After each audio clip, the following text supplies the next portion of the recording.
Selamat petang, salam sejahtera. Aku hairan ada orang kata dalam laman Twitter aku dan laman TikTok aku. Mereka kata Najib ni pelik.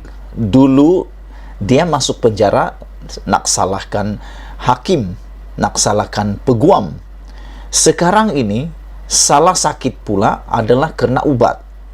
Telah diberikan kenyataan dan penafian oleh Khairi Jamaluddin bahawa ubat yang dimakan oleh Najib bukan masalah ubat, tetapi oleh kerana masalah penyakit itu sendiri.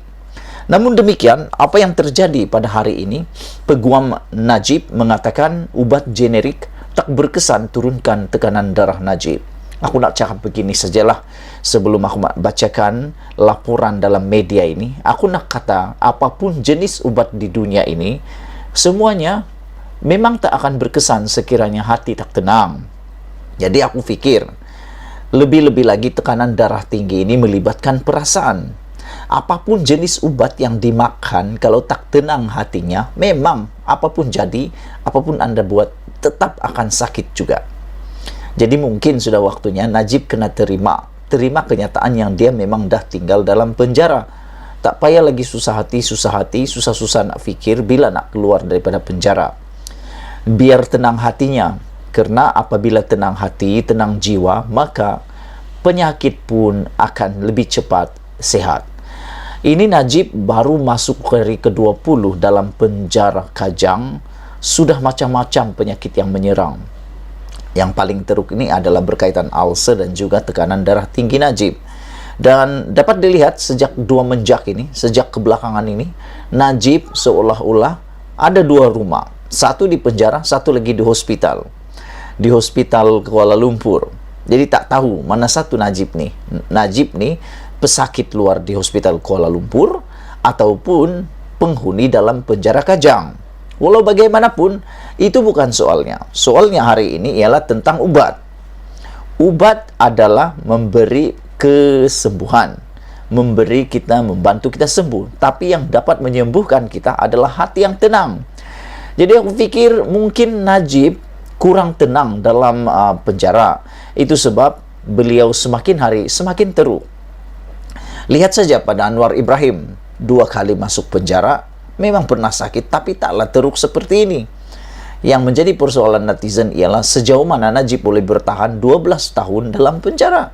Sebab terkini, mengikut pendedahan daripada peguam-peguam dan pengamal-pengamal undang-undang, mereka kata Najib perlu menghadapi hukuman sekurang-kurangnya 2/3 daripada hukuman, barulah boleh mendapatkan pengampunan diraja. Jadi mungkin inilah yang membuatkan hati Najib gusar.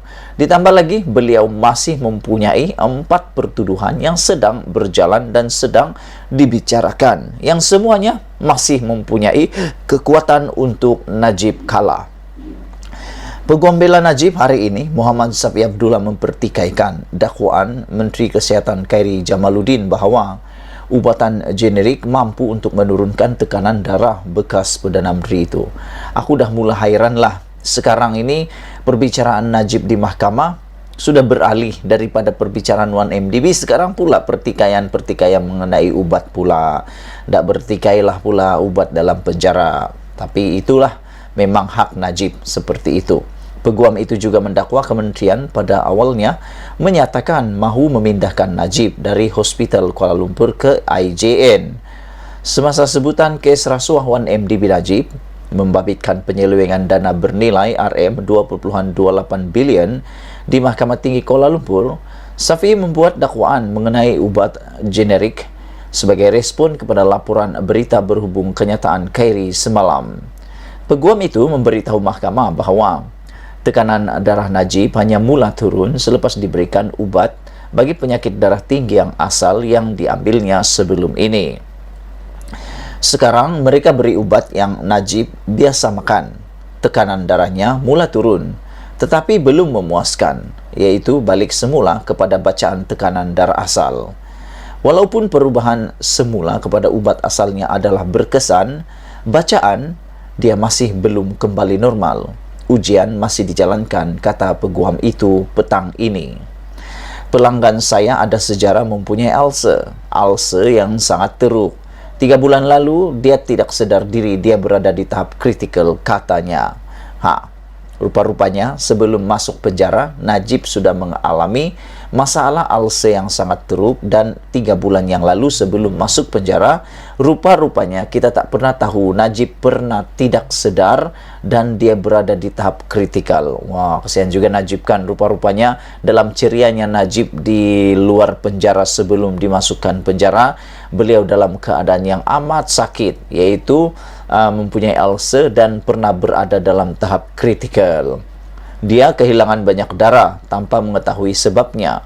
Mereka kaki tangan perubatan memeriksa dan mendapati hemoglobinnya sangat rendah, kata mereka. Dia mungkin diserang stroke, tetapi mereka berjaya mengawal keadaan dan dia kembali normal, kata peguam itu lagi. Tetapi baru-baru ini, dia mengadu sakit di bahagian perut dan dokter menemui ulcer. Apabila ia disentuh, ia berdarah. Oleh itu, Najib sedang diuji untuk memastikan tekanan darah tiada kaitan dengan itu, melainkan ada kesan berpunca daripada daripada ubatan generik. Walaupun ubatnya sama, satu adalah yang asal manakala satu lagi generik bukan. Bertentangan dengan apa yang dilaporkan dengan dalam media, ubatan generik sebenarnya boleh tidak berkesan seperti ubatan asal, dakwa Syafi'i. Sehubungan itu, peguam bela berkenan memohon mahkamah melapangkan tarik perbicaraan yang dijadwalkan esok kerana Najib masih dirawat di Hospital Kuala Lumpur. Hakim perbicaraan Collins Lawrence Square kemudiannya membenarkannya dan menetapkan prosiding bersambung semula pada 26 September. Pada hari kemarin, Khairi Jamaluddin sudah memberikan penjelasan bahawa ubat yang diberikan kepada Najib itu bukan diberi oleh doktor-doktor biasa, tetapi pakar-pakar telah berunding sebelum diberikan. Jadi aku fikir apa yang dilakukan oleh doktor-doktor itu tepat. Dan aku terpikir juga, Safi Abdullah nih, yang peguam nih, pula kata ubat yang diberi itu tidak berkesan seperti ubat asal. Jadi mana satu yang betul lah? Doktor itu kah peguam ini? Tak tahulah mana yang betul. Saudara penonton sekalian, semalam sebagai menjawab dakwaan anak tertuduh Nuriana Najwa, Khairi menafikan bahawa ubatan Najib telah ditukar, tetapi sebaliknya menjelaskan tertuduh diberi ubat generik setara, sambil menambah bekas Perdana Menteri itu berada dalam keadaan stabil di Hospital Kuala Lumpur. Yang aku hairan, pakar-pakar kata termasuk Khairi, Najib stabil ketika dikeluarkan dari Hospital Kuala Lumpur. Tapi satu lagi laporan kata Najib seakan-akan amat teruk. Menteri itu berkata tertuduh tidak perlu dipindahkan dari Hospital Kuala Lumpur ke IJN. Wah, kalau pergi IJN agak mewah juga tempat tu. Ketika ditemui media selepas prosiding hari ini, peguam bela itu berkata Najib bukannya dirinya yang biasa ceria ketika ditemui di Hospital Kuala Lumpur. Dia berkata bahawa tertuduh dalam keadaan tidak selesa dan kesakitan, sambil menambah bahawa mengalami ulcer adalah perasaan yang paling teruk. Bukan ulcer yang paling teruk, tapi yang paling teruk ialah tinggal dalam penjara sebenarnya. Itulah dia keadaan Najib yang terkini. Najib sudah tidak sama seperti dulu lagi, katanya. Bukan dirinya yang biasa ceria. Memanglah siapa yang ceria tinggal dalam penjara kan? Sudah lo tuh sakit pula.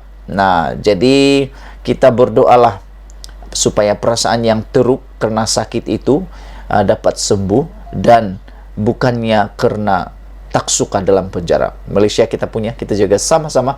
Cintai Malaysiaku. Bye-bye.